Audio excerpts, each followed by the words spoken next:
Hello, lovers of house sound at Katzum.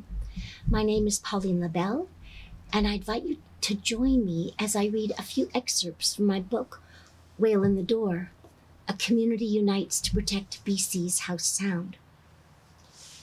The book is a cultural, environmental, political, spiritual history of house sound, published by Caitlin Press in 2017. Right now, I'm sitting on my front porch on Bowen Island, being watched over by the coast mountains. Over there is Sleeping Woman Mountain. That's what I call her. And to the left is Achichio Elkwakin, known for thousands of years as the Sisters, and more recently as the Lions. Now, I actually only see one sister, one Chichio, and I didn't see her for 2 years when I was working on the book, writing a lot about the sisters. And then one day the neighbor down the hill took down a tree, and there she was. It was just like so amazing to see her. So she's watching over me. I love that. So when I first moved to House Sound at Katzum, I was awed by the beauty here. But I was really just a tourist. Oh, I climbed the Chief, Siam Smonnet, and Mount Garibaldi, and Chikai, and I paddled in my kayak around the Sound, but I didn't know the wonderful stories that were here. So when I started doing the research for Whale in the Door, I kept my eyes and ears and my heart open, listening to the voices in the sound and the stories they told.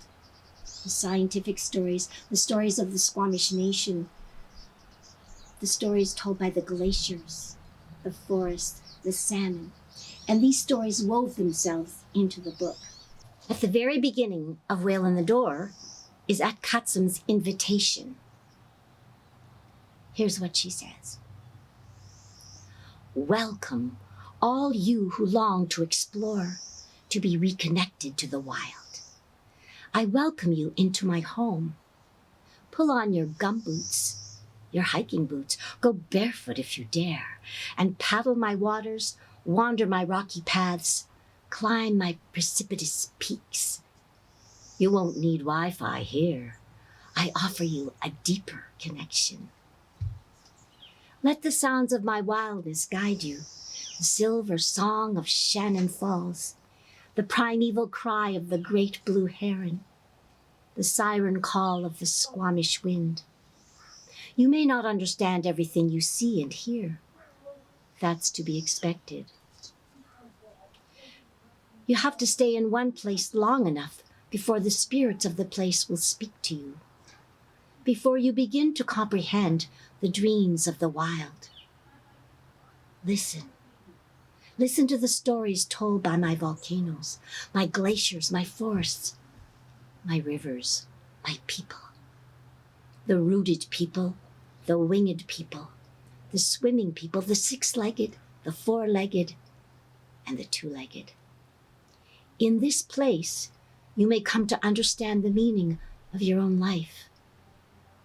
Allow yourself to be surprised, to be amazed by the symmetry that is my rainforest, the rhythm that is my tides, the majesty that is my mountains.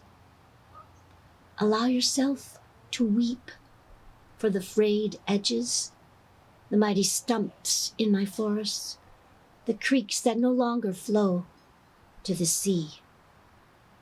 Allow your tender heart to break, and remember to return here again and again to witness. So I learned a lot from at Katzum about our relationship to the land and the waters. This is what she told me. When you listen to the waters, the wind, the forests, you begin to see how the land takes care of things in its own good time. The land is meant to shape you, shape how you live, not the other way around. The deer, the salmon, the whales, all the animals, all the water creatures, they know this. The first people know this. They know the berries, the salmon, the cedar, the sun's energy are all part of a big, beautiful weaving. And this weaving is held together by the ancestors' bones, holy ground. One thing that surprised me was Katzen had a very good sense of humor, and she liked romance.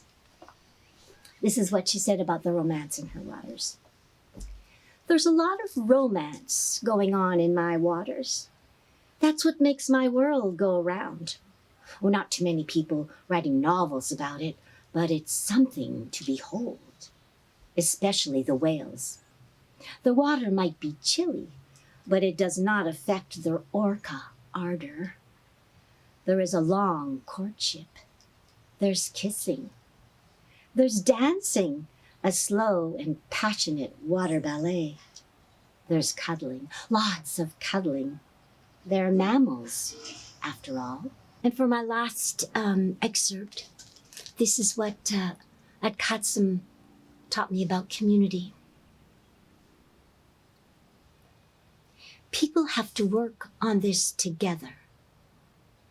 If you try to go to the ocean as a single drop of water, you evaporate before you ever arrive.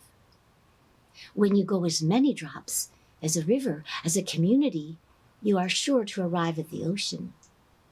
But be careful who you choose to work with. Find out if they love this place. Find out if they will defend the waters fiercely. Find out if they will make sure the herring have the very best home. Work with those who are attached to the land with their hearts, not their wallets. Work with those who care about keeping the waters clean and inviting for my salmon. Those who have walked my mountain trails, those who have stood at the very top and gasped in wonder at the beauty, those who have listened to the spirits of the mountains. Work with those who will protect this beauty. It has been my privilege to work with many people, to meet many people who love Katzen, who are attached to the land and the waters. Many thanks to all of you who have come together and worked so hard to protect the beauty, the vitality, the genius of Howe Sound for all of us. The rising tide, the falling rain, return to sing their stories once again. The ocean breeze, the rippling streams, all murmur softly in their golden dreams. And though Howe Sound may change and grow, and many other voices come and go, I'll walk upon this holy ground and hear the ancient voices in the sound.